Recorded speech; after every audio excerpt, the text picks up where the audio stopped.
In this video, we'll be taking a look at the Super Bowl 60 game happening on February 8th, 2026, and providing you with a free side pick and total pick for this game.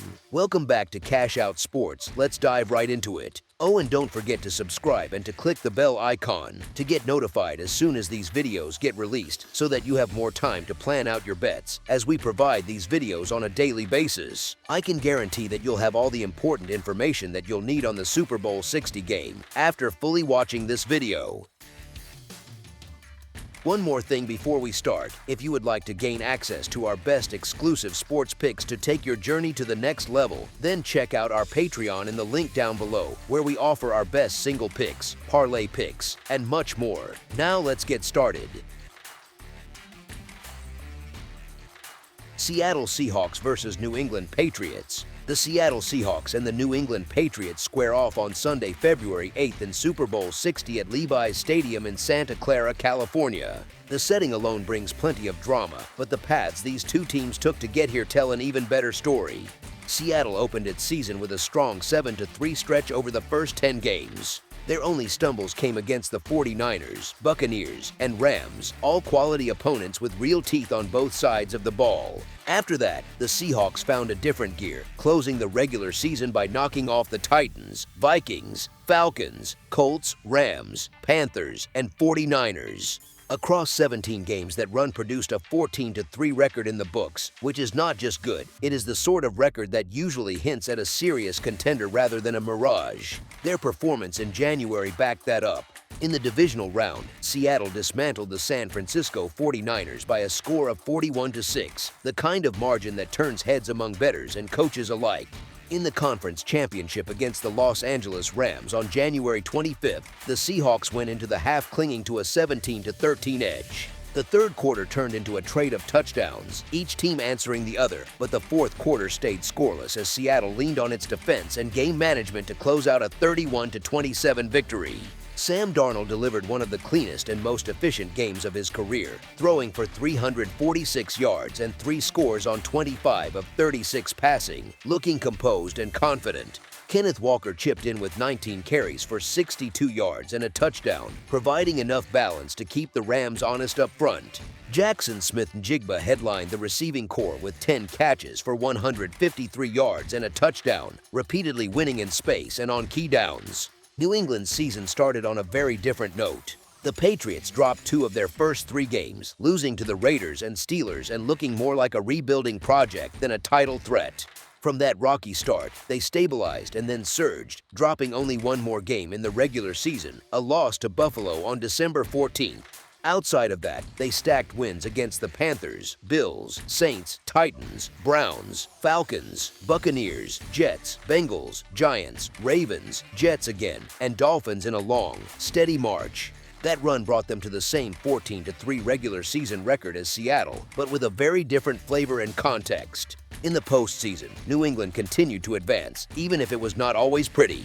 They beat the Los Angeles Chargers 16-3 in the wild card round in a game controlled by their defense. Then they handled the Houston Texans 28-16 in the divisional round, again leaning on a disciplined defensive approach while the offense did just enough. In the American Football Conference Championship game on January 25th against the Denver Broncos, the Patriots found themselves in an ugly, old-school slugfest. The score sat at 7-7 at halftime, a stalemate where neither offense looked comfortable. New England added a field goal in the third quarter, and that 10-7 scoreline held for the rest of the game as the Patriots' defense carried them through. Drake May finished just 10 of 21 for 86 yards through the air, though he did add a rushing score. Ramondre Stevenson ran 25 times for 71 yards, grinding out tough yardage without many explosive plays. Mac Hollins led the team in receiving with 2 catches for 51 yards, a stat line that shows how little the passing game actually produced.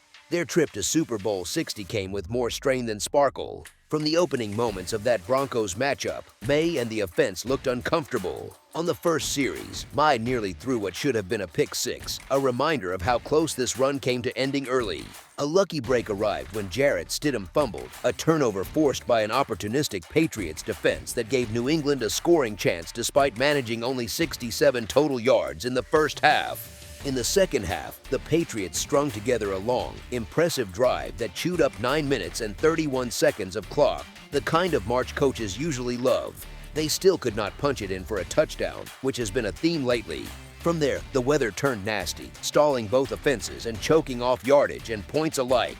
New England's defense stepped up when it had to, even though Stidham and the Denver offense moved the ball fairly well when the elements briefly cooperated, picking up 9 first downs in the first half. Under Mike Vrabel's leadership and with a second-year quarterback in May, the Patriots have clearly become a very good team, or they would not be anywhere near this stage. At the same time, they have had a very favorable road getting here. Across many different metrics, New England was credited with the easiest schedule in the league during the regular season, which naturally softens how their numbers look. In the playoffs, they drew 2 offenses that ranked in the bottom 10 in expected points added, both struggling units that did not stress this defense the way elite attacks can. In the American Football Conference Championship, they faced a backup quarterback and still came close to losing. Their season deserves respect and a healthy amount of admiration, but their path makes it hard not to keep some doubt in the back of the mind. Seattle's story creates almost the opposite feeling. The work that Mike Macdonald has done with this roster is hugely impressive. The Rams brought a high-powered offense and a Super Bowl-winning quarterback into Lumen Field, yet it was Seattle's defense that made the biggest plays when the tension peaked. On a crucial 84-yard drive late in the fourth quarter, Matthew Stafford guided the Rams all the way down the field, only for Seattle to stonewall them 6 yards from the end zone. That stand effectively decided the game and showed how this group responds on the goal line with everything on the line.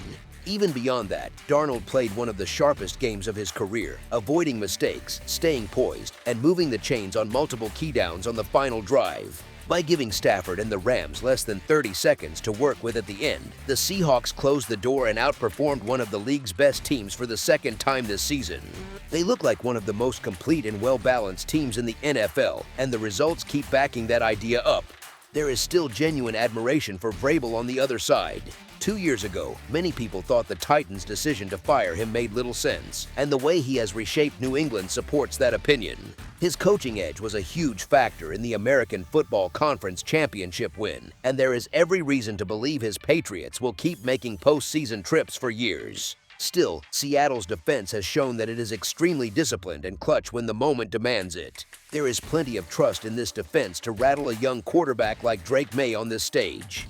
Darnold, on the other hand, is playing at the highest level of his career, pairing better decision-making with the support of a full arsenal of weapons. Macdonald looks like one of the smartest and most creative young coaches in the league, and there is confidence he will have this team fully prepared. Seattle's offense owns an impressive collection of skilled talent, and it is reasonable to expect them to find success early and often, even if New England's defense shows up with its best effort.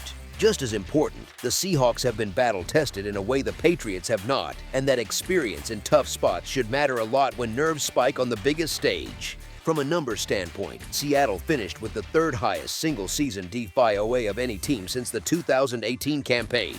Then they opened the playoffs by putting 41 points on the 49ers and 31 on the Rams while ranking first in expected points added per play in the tournament. New England has not seen an offense this complete all season, and their own attack has run into real issues over the past 3 weeks. They have scored only 5 offensive touchdowns across those 3 postseason games and ranked 10th among the 14 playoff teams in expected points added per play. New England's offensive struggles against quality defenses show up in the smaller details too. In their last 2 postseason outings, the Patriots managed only 12 and 13 first downs respectively, while averaging 3.2 and 3.9 yards per play. May has been bottled up and hit often, absorbing 10 total sacks across those playoff games. Seattle's defense owns one of the most fearsome pass rushes in the league, ranking among the very best in pressure rate, sacks, quarterback hits, and hurries, all while blitzing at one of the lowest rates. They generate heat with 4 rushers and keep the back end sound. Meanwhile, the Seahawks offense has stayed in rhythm in the tournament, torching the 49ers for 41 points and hanging 31 points on the Rams. New England simply has not played a team this complete on both sides of the ball all season, which shapes expectations quite a bit. The matchup factors and the less tangible elements both tilt strongly toward a comfortable Seattle result. As our first pick for this matchup, the Seattle Seahawks money line is our full game side pick. Expected points added metrics make a strong statistical case that the Patriots have the best offense in the league, but the quality of their opponents adds real context. Over the regular season, New England faced only 3 defenses that ranked in the top 10 in defensive expected points added per play. One of those units was the Browns, who have been notably weaker outside their own stadium, allowing around 18 points per game at home and 27 points per game on the road. Across the schedule as a whole, May and this offense have often been walking down a red carpet, not climbing a steep hill. That is not their fault, but it does not provide the same level of confidence that Seattle's path inspires. For most of the regular season, game scripts favored New England. They were often playing with comfortable leads, supported by an emerging defense and a steady stream of forgiving opponents. Once the playoffs started, the tone shifted. In each postseason game, the Patriots ran into a top 10 defense, and the difference showed as they averaged just 18 points per game across those 3 contests. May's playoff numbers reflect that strain. He has completed 33 of 56 passes, a 58.9% clip, with 674 total yards, which works out to 224 per game, along with 4 touchdowns, 4 turnovers, and 19 punts. That combination of mixed production, giveaways, and stalled drives does not suggest a team ready to explode in a scoring showcase. On Super Bowl Sunday, that same offense will confront one of the premier defensive units in the sport. Last week, Stafford and the Rams found more success than usual against Seattle, but that has become a quirk of this particular matchup and long-running rivalry rather than a sign of ongoing weakness. There is no reason to expect New England to replicate that pattern. McDonald's group plays with the same aggressive edge and calculated intensity that he brings to the sideline. This defense ranks second only to the Texans in total defensive expected points added. It is incredibly difficult to run the ball on Seattle, as they allow just 3.7 yards per carry, first overall in that category. Their secondary is just as stingy, holding opposing quarterbacks to a league-best 6 yards per pass. For a quarterback like May, who has flashed brilliance at times but has not consistently been challenged by top defenses, this kind of unfamiliar, suffocating unit is an extremely tough test. Both coaching staffs lean toward defense-first identities, even if the league at large keeps shifting toward offense. Darnold has been excellent lately, but his history includes moments where he has frozen under bright lights, and it is very reasonable to expect some hesitation or misfires from May in this environment as well. Neither program brings a wealth of Super Bowl experience to this stage, which typically helps defenses more than offenses. Given the matchup, the tendencies, and the emotional weight of the moment, a lower-scoring contest makes more sense than a track meet. The current total may still move before kickoff, and patience around that number can be helpful, but even as it stands, the expectation leans toward fewer points. As our second pick for this matchup, under the projected total is our full game total pick.